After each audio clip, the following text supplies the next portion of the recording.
Estamos falando sobre essas características da revelação, o que ela produz em nós.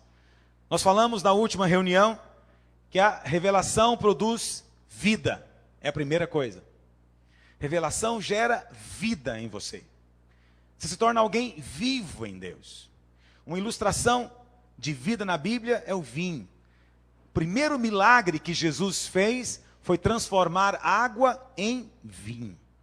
Isso nos fala de uma mudança que acrescenta cor, sabor, aroma, onde não havia nada antes. Daí tem sido o primeiro milagre. Porque com esse milagre ele demonstrou o que ele queria fazer nas nossas vidas. E o vinho, nesse sentido, torna-se um sinônimo de vida, de uma nova vida que o Senhor tem. Então, aquelas pessoas que se enchem do vinho, elas expressam características de alguém cheio de vida. Quais são as características de alguém que vai se enchendo do vinho? Ele se torna falante. Esse é um sinal de vida. Então, muito silêncio é sinal de opressão. Sabia disso? Pessoas que não conseguem abrir a boca, está com problema. Eu sempre falo, crente calado é crente oprimido. Você vê um crente que não consegue abrir a boca, ele precisa de oração. Ele precisa de vida. Porque quando a vida de Deus vem, ele fala. Agora não é que é um falar natural. É um falar de Deus, é um falar com Deus, é um falar para Deus, é um falar a Deus, é um falar em Deus. Não é? É um falar espiritual. Mas o que mais acontece com essa pessoa? Ela se torna, além de falante, ela se torna também alegre. Esse também é um sinal de vida. A alegria de Deus é um sinal de vida. Se o crente está o tempo inteiro melancólico, e na cabeça dele servir a Deus é algo meio fúnebre, é incrível como o cristianismo, no decorrer da história, foi se tornando algo fúnebre. Sabe, as catedrais se tornaram catacumbas, lugares de mortos, de enterrar mortos. Um lugar que você chega, ele é escuro, meio aterrorizante. Não é mais um lugar de vida, porque a vida se foi. Incrível isso. Mas sabe que nós também podemos estar incorrendo no mesmo erro em alguns lugares, perdendo essa característica de nos alegrarmos no nosso Deus. Mas quem se enche do vinho, cheio de vida, tem alegria. Outra coisa, terceira coisa que o vinho produz, torna o cidadão corajoso, não é verdade? Quem bebe fica tão valente e se acha capaz de tudo. Eu tenho problemas, onde tem um cachaceiro, ele vem atrás de mim. Não é só cachaceiro não, onde tem louco, epilético, bobo, eles tudo vêm atrás de mim. Foi algo que eu estava pregando numa igreja há um tempo atrás, em Brasília, e eu falei isso na reunião. Quando acabou a reunião, estávamos todos lá de fora, devia ter uns 300 irmãos, e apareceu um bêbado. Adivinha quem foi o único que ele veio atrás? Eu. Eu estava andando na rua, na calçada, aqui em Goiânia, eu estava andando, e do lado de lá vinha um bêbado. Eu já olhei e falei, vou desviar. E ele vinha de um lado, vinha para o outro, e ele me viu, veio em cima de mim, me tacou um tapa no peito e falou, você vai dizer agora, eu sou bom ou não sou? Falei, que é isso? O Senhor é o máximo. O Senhor é o máximo. Se não falasse para o Senhor, eu vou dizer agora. Igual o Senhor não tem ninguém, o Senhor é o único. Já pensou no planeta inteiro ter só um igual ao Senhor? Por isso, a favor de clonagem, deveria clonar muitos. Ele me olhou e falou, você está zombando de mim. Eu falei, que é isso? Estou falando a maior verdade. E ele falou, vou te partir no meio. Eu falei, oh Deus, só acontece comigo. E o homem era isso aqui. Não que eu seja nenhum valente, né? Não é nada disso, mas eu poderia pelo menos impedi-lo de fazer, me partir no meio. É coisa impressionante. O que não faz com o sujeito? Ele não se enxerga. Quer dizer que ele não conseguiu fazer o intento dele. Tivemos nossos métodos de persuasão. Mas preste atenção. Isso porque ele estava cheio de álcool.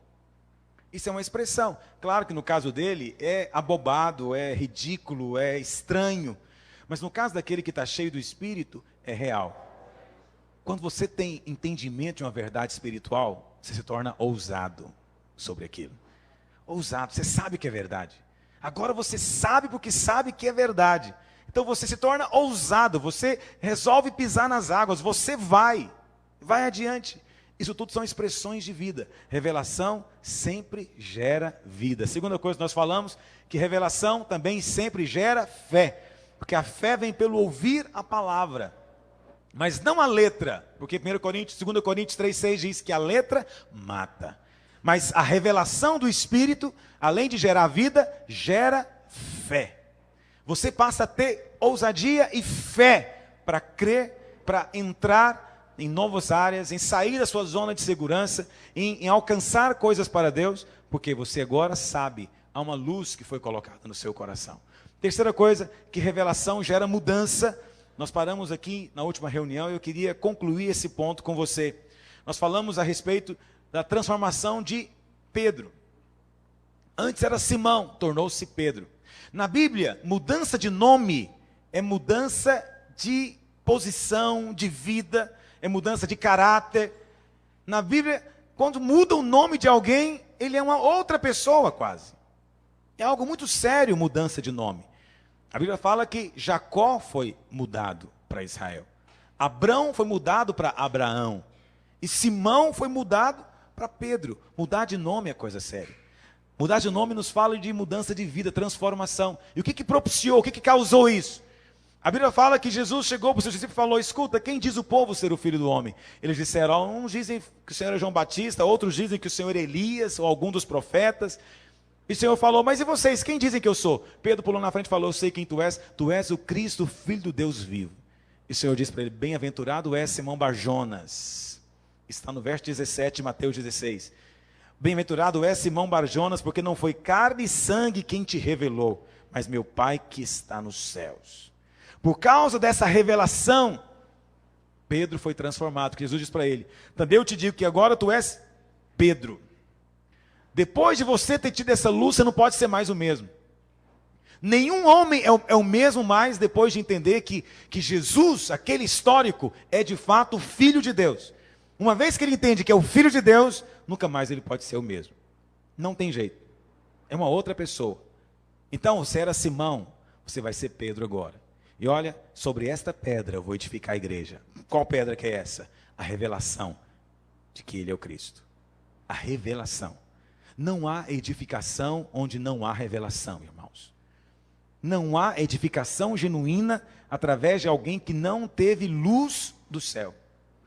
Porque onde não há essa revelação, onde não há o entendimento do céu, o máximo que nós temos é a aplicação de métodos humanos e naturais. É o máximo que tem. Para termos igreja genuína sendo edificada, precisamos de luz. Você precisa de pedir ao Senhor revelação do que é igreja. Sabe, começa a pedir revelação para o Senhor daquilo que você julga saber. Aquelas coisas que você acha, que você já sabe, que nem precisa de falar mais no assunto, pede ao Senhor. Todos os meses nós fazemos ceia na igreja. Todo mês eu peço ao Senhor que me abra os olhos para algo mais com relação à cruz. E sabe, são anos e anos que eu tenho feito essa oração. E anos o Senhor vem acrescentado. Às vezes um ponto a mais. Às vezes um aspecto a mais. Algo novo que esclarece, que traz mais nitidez aquilo que nós já até sabíamos, mas que cada vez se torna mais claro para nós. A luz de Deus vai crescendo mais e mais. O caminho do justo é como a luz da aurora, vai brilhando mais e mais até ser dia perfeito. Amém, irmãos? Isso é que a revelação gera. Tudo que nós precisamos é de conhecer o Senhor por revelação no Espírito. Quando isso acontece, naturalmente nós somos transformados. Então, transformação não é um fruto ou uma consequência do seu esforço extraordinário para fazer a vontade de Deus. Transformação é o resultado de um entendimento na luz de Deus. Quarta coisa, revelação nos ajuda na hora da provação, na hora da batalha. Quando uma verdade é aprendida só na mente, quando vem o ataque do diabo, não ajuda em nada. Aquilo você nem lembra direito. Quando você entendeu algo só, naturalmente, mentalmente, na hora que vem a tentação, a sedução, também nada ocorre. Você fica ali naquela posição como que indefeso. Mas sabe, aquele que tem luz de Deus, quando vem a tentação, ele tem uma provisão. Ele tem uma arma que ele pode lançar a mão. Ele tem uma convicção, ele tem uma pedra onde se agarrar. Entende? E quando ele tem essa revelação, ele tem fé para liberar a palavra e para destruir as obras do diabo. Não tem como fazer batalha espiritual se não temos clareza e revelação completa daquilo que nós temos, daquilo que nós somos, daquilo que nós podemos em Cristo Jesus. E também revelação daquilo que Deus é, daquilo que Deus faz através de nós. A revelação que nós precisamos é daquilo de sempre. Eu dei aula, não tenho dado ultimamente mais, aula de uma matéria no seminário que é um capítulo da teologia, que é doutrina de Deus. Mas nós mudamos o nome da matéria para nomes e atributos de Deus. Matéria joia, muito legal. Eu comecei a dar essa matéria e foi me dando uma crise profunda com os irmãos. Porque tudo que eu ensinava, todo mundo já sabia. Na verdade, até quem não era crente já sabia. Porque era tudo tão evidente. Então eu dizia, hoje eu vim dizer para vocês que Deus é onipotente. Eles diziam, que mais? Não é, hoje a aula é sobre isso, vamos compartilhar sobre isso.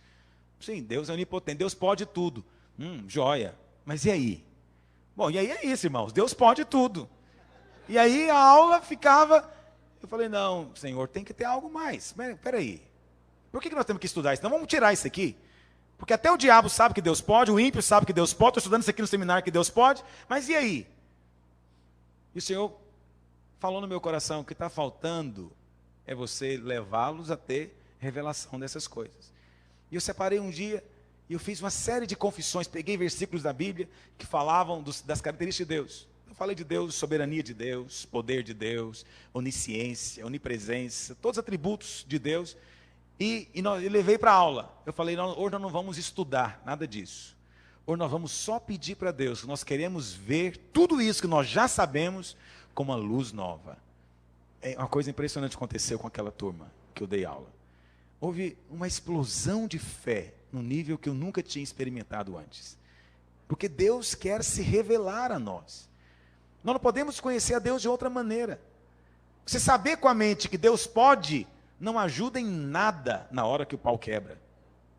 Você precisa de uma fé sobrenatural, fruto de uma revelação também especial, daquilo que Deus pode fazer. Quem tem revelação do poder de Deus, ele anda diferente, irmãos. Ele tem um ministério na postura diferente. Muitos de nós somos assustados. Vivemos assustados com possíveis desafios que possam ter. Porque nos falta essa luz. O que nós precisamos aprender é isso mesmo. Quem Deus é? O que Deus faz? Porque se nós não fizermos isso, Ele vai criar situações para que possamos aprender. Eu me lembro, quando eu me tornei pastor, eu ainda tinha um certo problema com demônios. Porque na igreja onde eu cresci, não era tão comum lidar com isso. Eu mesmo nunca tinha lidado, e agora eu era pastor. E as pessoas queriam que eu lidasse. E eu... Não era propriamente que eu tinha medo de demônio. Eu acho que eu tinha medo era de mandar o demônio sair e ele não sair. E eu falo, sai, ele fala, não sai. Eu falo, sai, ele fala, não vou sair. Eu falo, e agora, como é que eu vou fazer? Qual que é outro recurso que eu tenho? Então, havia esse receio, certo medo, insegurança. Não sei se você teve isso também, o governo na sua vida. Eu tive. Hoje não tenho mais. Mas eu me lembro o dia exatamente que Deus me livrou desse medo. Me lembro como se fosse hoje. Foi em 89. Era meio do ano. Uma época do ano em que escurece rápido. Era quase 6 horas da tarde. Naquela época não tinha muito esse costume de ter funcionários na igreja. Tinha uma secretária. E na hora de ir embora, eram quase 6 horas da tarde, chegou uma mulher, lembro até hoje, uma mulher morena, muito alta, mais alta do que eu. E ela falou, tem um pastor? E a secretária falou, tem. Era eu. O pastor está aqui para te ajudar. E ela veio conversar comigo. E eu me lembro até hoje, ela falou, pastor, eu preciso de ajuda. Eu falei, vamos entrar para a sala. Eu lembro que eu não tinha uma sala para aconselhar, era uma sala de aula. Entramos para a sala de aula. Foi engraçado que a secretária, logo em seguida, ela apontou a carinha lá e falou, pastor, estou indo. Saindo, você fecha a porta. E estava escurecendo, e a irmã, depois ela virou irmã, não era naquela altura, ela falou, pastor, eu estava na minha casa e manifestou um demônio em mim. Eu falei, é mesmo? E ela falou, é, e tinha 6 homens lá que não deram conta de me segurar. Eu falei, 6 homens? Sabe que de repente escureceu o dia? Estava na sala, ficou escuro, a secretária foi embora, só tinha luz dentro da sala. E eu com ela. E ela falou, pois é, e eu peguei a faca e esfaqueei um. Eu falei, e ninguém segurou, não deram conta, pastor. Mas eu vim aqui porque eu sei que aqui vai sair. Eu falei, vai.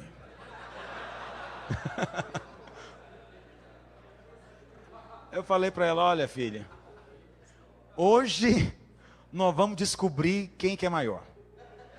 Se é o que está em você ou se é o que está em mim. Essa briga não é nossa. Nós estamos aqui no meio da batalha, mas isso aqui é briga de gigante, não é nossa. É de gente muito grande. Mas olha, nós vamos descobrir agora mesmo. Falou, não, pastor, eu tenho certeza que o irmão vai orar e vai acontecer. Eu falei, vai. Mas você sabe, o diabo queria só assustar. E ele foi bem sucedido, fiquei muito assustado mesmo. Não vou negar para você, eu não preciso negar essas coisas. E eu me lembro que eu comecei a orar com ela e manifestou, de fato, o demônio. Ela caiu, possessa, né, estribuchando, aquela voz, aquele negócio todo. Mas sabe o que foi interessante? É que, na verdade, naquele dia, Deus me livrou de algo terrível na minha vida. E aquilo que eu falei, era Ele mesmo falando, que naquele dia eu ia saber quem era maior. E foi interessante que o diabo já estava falando através dela, desde a hora que ela chegou, para tentar assustar e intimidar. Mas na hora, realmente, de orar, ele não teve aquela violência e veemência toda. Ele teve que sair, e saiu só comigo. Naquele dia não tinha 6 homens comigo, mas tinha o Senhor que habita em nós. Naquele dia eu pude vencer isso. Quer dizer que se você tem ainda problemas com relação a algo assim, o Senhor vai te dar a ocasião de ter uma revelação muito especial.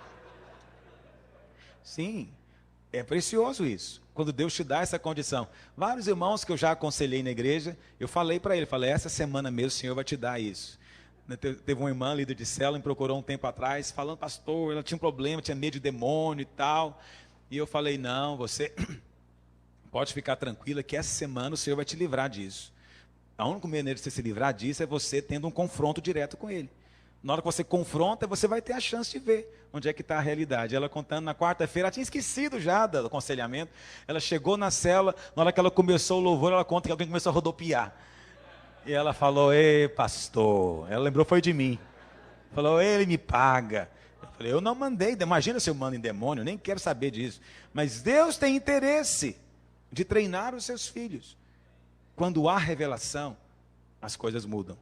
De que você precisa ter revelação? Você precisa ter revelação daquilo que Deus é e daquilo que Deus faz. Você nem precisa ter revelação daquilo que você é em Cristo, daquilo que você faz em Cristo e daquilo que você possui em Cristo. Quando os seus olhos se abrem a respeito dessas verdades, que são fundamentos, alicerces, tudo altera ao seu derredor. Não fique envolvido em querer saber mistérios que ninguém sabe. Procure saber aquilo que todo mundo sabe, mas que não faz diferença na vida deles, mas que possa fazer diferença na sua. A chave da vitória, sabe, o segredo do sucesso em todas as áreas está diante de você, está diante de todo mundo. Só que eles não dão valor, não percebem, não atribuem valor. Atribua você valor, o Senhor vai te abrir os olhos. Amém, meus irmãos? Vamos avançar. A revelação, onde é que eu parei? Como eu estava dizendo, nos sustenta na hora da tentação. Revelação, ela é progressiva, como eu disse para os irmãos. Provérbios 4:18 diz que é como a luz da aurora, que vai brilhando mais e mais até ser dia perfeito. Você tem um nível de revelação hoje, você pode ter um nível maior de revelação daquelas mesmas verdades que você já sabia com revelação, mas agora aquela revelação é renovada. Não é que a anterior envelheceu, é que agora Deus te deu uma maior.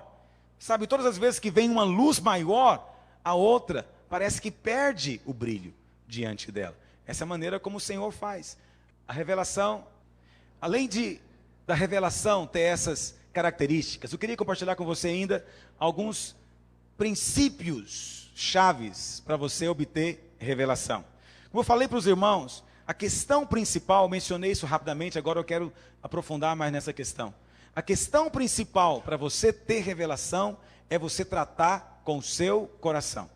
2 questões chaves. É se encher com a palavra, mas ter um coração aprovado diante de Deus. Um coração correto, focado da maneira apropriada diante de Deus. Se o seu coração tem problemas, então você fica impedido de receber. Você não está cumprindo uma condição básica para receber luz da parte de Deus. Então, nesse sentido, queria compartilhar alguns princípios com você, falando do nosso coração. Primeiro, é que se nós queremos ter revelação, Precisamos de ter um coração consagrado para Deus. Abre lá em Juízes, capítulo 16, verso 20. Juízes, está no Velho Testamento, capítulo 16, verso 20. Os irmãos conhecem a história de Sansão e sabem que ele era um nazireu. Nazireu, não é narizeu, é nazireu. Na minha igreja tem um novo convertido que um dia ele me perguntou o que era um narizeu. Eu falei, um narizeu é alguém com nariz grande, de certo. Não, então não é, cuidado, é nazireu. Ele era um nazireu, que significa alguém que é consagrado a Deus.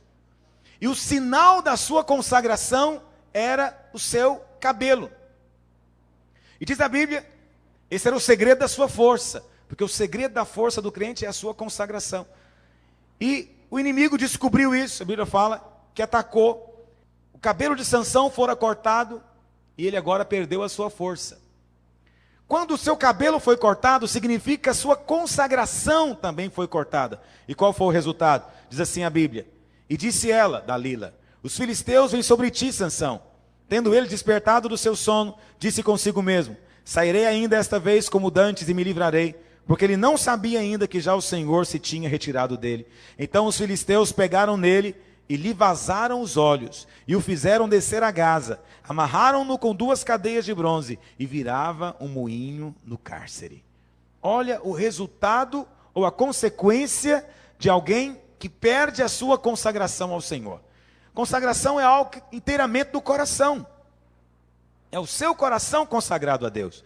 Quando a sua consagração é quebrada, a primeira coisa que o inimigo tem interesse em fazer com você, cegar-lhe os olhos.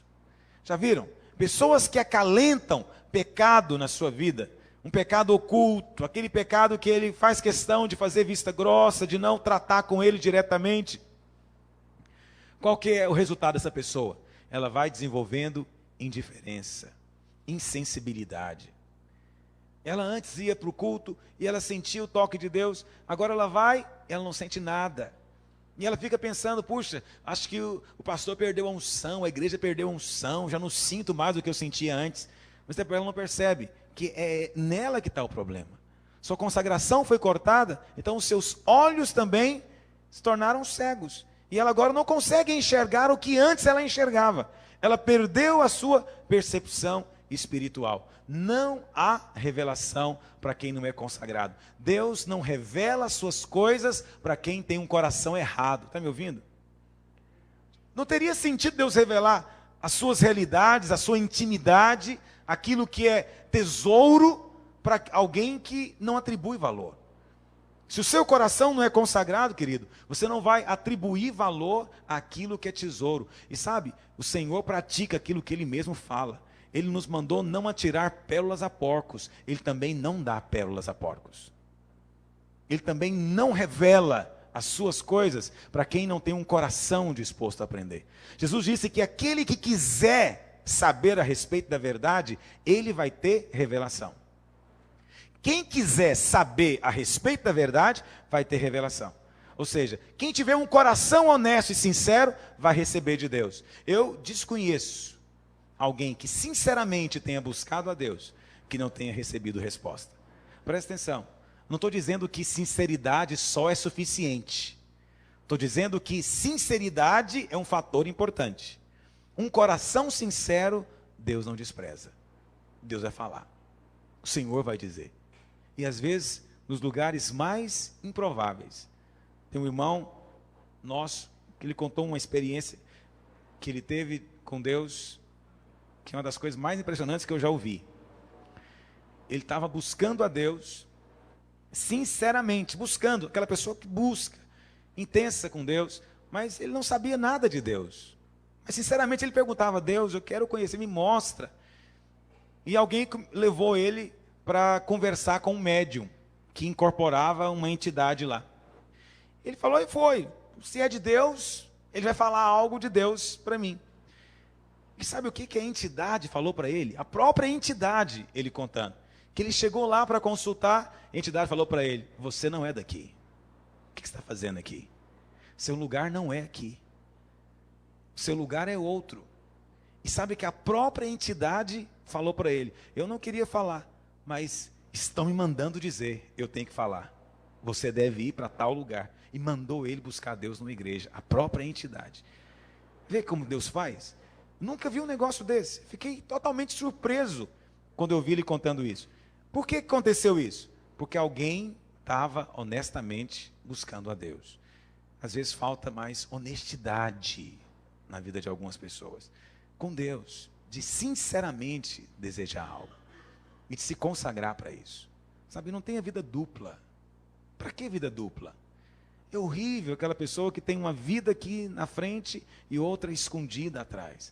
Para com Deus não tem como você esconder nada. Esconde de homens, mas não esconde de Deus. Tem uma vida que seja um livro aberto diante de todos, de Deus e dos homens.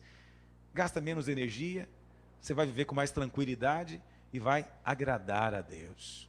Então, a primeira condição é um coração consagrado. Segunda condição, um coração ensinável. Bom, com relação a ser ensinável, tem dois tipos de crentes com relação ao ensino. É terrível isso. O primeiro tipo é o crente que eu chamo que tem o complexo de Adão. O que é o complexo de Adão? É aquele crente que não quer aprender nada com ninguém. Ele fala, não vou aprender com ninguém, eu vou buscar Deus e vou aprender diretamente com Ele. Deus vai me ensinar. Deus mesmo vai falar para mim. Então, ele acha que ele não precisa aprender com os outros, basta aprender diretamente com Deus. Ele despreza séculos de história da igreja, de mover de Deus, de homens de Deus que ouviram de Deus. Ele não quer aprender nada com esses homens, nesses séculos todos. Não quer aprender com ninguém hoje, porque ele quer aprender diretamente com Deus. Pergunto para você, Deus vai ensinar para ele? Não vai. Deus não vai ensinar para você diretamente quando a sua motivação é orgulhosa. E você não quer aprender com os irmãos porque você julga que aprender com os irmãos é se humilhar, é se diminuir. E a Bíblia fala, lá em Pedro, que Deus resiste ao soberbo, mas dá graça aos humildes. Deus não vai começar com você. Na verdade, Deus nem vai ensinar para você aquilo que você pode aprender com seu irmão. A revelação de Deus virá através do seu irmão, quando você se dispõe a aprender com ele. O outro tipo de irmão é aquele que acha que sabe tudo. Não é? Quantas vezes tem encontrado irmãos assim? Me lembro um dia, ministrando o cursão, como estou fazendo aqui, quando acabou a aula dessa matéria, um irmão me procurou e falou, pastor, eu quero dizer para você, muito joia, mas eu quero dizer que tudo isso que você falou, eu já sabia desde 1979. Eu falei, que bom, maravilha. Em outras palavras, você não acrescentou nada, não tem nada a aprender, porque eu já sei tudo. Cuidado com quem já sabe tudo. Quem já sabe tudo não precisa de revelação. A condição básica para ter revelação é reconhecer que não sabe e que precisa de aprender de Deus e que tem fome de conhecer de Deus. Cuidado com a postura de suficiência. Já temos tudo que nós precisamos. Não precisamos aprender mais nada com ninguém. Isso é sério. Que o Senhor nos livre disso. Amém, irmãos?